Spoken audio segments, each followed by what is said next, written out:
સુરતની પ્રસિદ્ધ Saint marks higher secondary સ્કૂલમાં તારીખ 26 જાન્યુઆરી 2024ના દિવસે શાળાના સંચાલકગણ, મહાનુભાવો, શિક્ષકો દ્વારા વિદ્યાર્થી પ્રજાસત્તાક દિવસની ઉજવણી કરી હતી. સુરતના પશ્ચિમ વિધાનસભા ધારાસભ્ય શ્રી પૂર્ણેશ મોદી કાર્યક્રમમાં મુખ્ય મહેમાન તરીકે તથા શ્રી અશોકભાઈ ગોહિલ, સુરત મેઘવર્ડ સમાજ ટ્રસ્ટના મુખ્ય સલાહકાર ગેસ્ટ ઓફ ઓનર તરીકે ઉપસ્થિત રહ્યા હતા. તેમનું સ્વાગત શાળાના વિદ્યાર્થીઓએ પુષ્પવર્ષા તથા બેન્ડના તાલે કર્યું હતું. આ કાર્યક્રમની શરૂઆત ધ્વજવંદનથી કરવામાં આવી હતી અને ત્યારબાદ હાજર તમામે તિરંગાને સલામી આપી. ત્યારબાદ વિદ્યાર્થીઓ દ્વારા દેશભક્તિના ગીતો, ભાષણો તથા નૃત્યો દ્વારા દેશપ્રેમની ભાવના વ્યક્ત કરવામાં આવી હતી.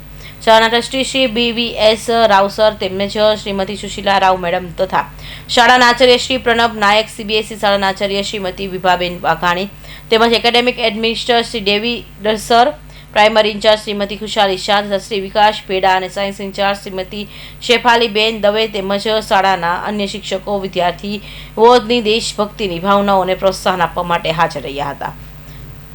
આ પ્રસંગે મુખ્ય મહેમાન વિદ્યાર્થીઓને સંબોધન કરતા જણાવ્યું હતું કે દેશના વિકાસમાં શિક્ષણનું મહત્વ ખૂબ જ મોટું છે. શિક્ષણ દ્વારા જ સમાજ અને દેશને આગળ વધી શકે છે. વિદ્યાર્થીઓ શિસ્ત, મહેમાન અને દેશપ્રેમ સાથે જીવનમાં આગળ વધવું જોઈએ.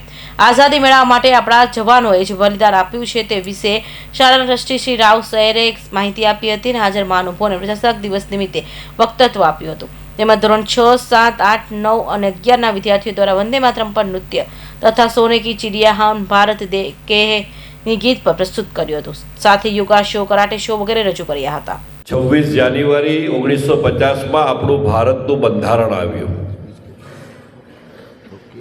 પ્રજાસત્તાક દિન તરીકે આપણે ઉજવણી કરી રહ્યા છીએ. આજે સેન્ટ માર્ક સ્કૂલમાં આ 77માં પ્રજાસત્તાક દિનની ઉજવણી નિમિત્તે મંચ પર ઉપસ્થિત સ્કૂલના તમામ આચાર્યગણ, શિક્ષકગણ, વિદ્યાર્થીઓ, અમારા ભાજપના અનુસૂચિત જાતિ મોરચાના પૂર્વ મંત્રી અશોકભાઈ ગોહિલ અને સૌ આગેવાનો અહીંયા ઉપસ્થિત છે. ત્યારે સૌથી પહેલાં આપ સૌને આપણો ભારતનું જે બંધારણ જે છે એ બંધારણ દુનિયાનું સર્વશ્રેષ્ઠ બંધારણ, સાચા અર્થમાં લોકશાહી, અને આ લોકશાહીનું પર્વ જ્યારે આપણે સૌ ઉજવી રહ્યા છીએ ત્યારે પ્રજાસત્તાક દિન નિમિત્તે આપ સૌને અનેક અનેક શુભેચ્છા પાઠવું છું. ડૉક્ટર બાબા સાહેબ આંબેડકરજીના નેતૃત્વમાં લગભગ 3.25 વર્ષ સુધી આ દેશના બંધારણ માટે આખા વિશ્વનો પ્રવાસ થયો. અનેક મહાનુભાવે પોતાનું યોગદાન આપ્યું. જે દેશોમાં સાચા અર્થમાં લોકશાહીના મૂલ્ય હતા એ બધા જ મૂલ્યો એ આપણે ભારતમાં લાવ્યા. આજે આપણે કહી શકીએ છીએ કે દુનિયાની સર્વશ્રેષ્ઠ લોકશાહી આપણે ત્યાં છે. એટલું જ નહીં, આપણે સાચા અર્થમાં પ્રજાને સત્તા સોંપી, લોકો માટે, લોકો વડે, લોકો દ્વારા સમગ્ર દેશનું બંધારણ મુજબ સંચાલન થાય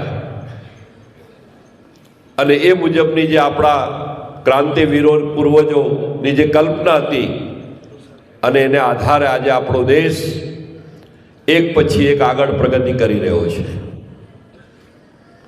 સંવિધાનની રક્ષા પ્રધાનમંત્રી નરેન્દ્રભાઈ મોદી સાહેબ ગુજરાતમાં મુખ્યમંત્રી હતા ત્યારે એમણે સુરેન્દ્રનગર મુકામે બંધારણને હાથીની ઉપર મૂકીને એક યાત્રા કાઢી હતી કે ભારત ચાલશે તો સંવિધાન મુજબ ચાલશે. અને સાચા અર્થમાં આપણે જોઈએ છીએ આજે કે આપણા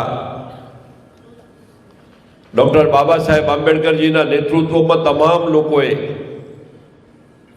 શ્રેષ્ઠમાં શ્રેષ્ઠ બંધારણનું ઘડતર કર્યું અને એને આધારે આજે આપણે સૌ આઝાદ ભારતમાં આ લોકશાહીના ફળ આપણે ચાખી રહ્યા છીએ. Happy Republic to all. Today we had a very good Republic Day program in our school. Our chief guest was Mr.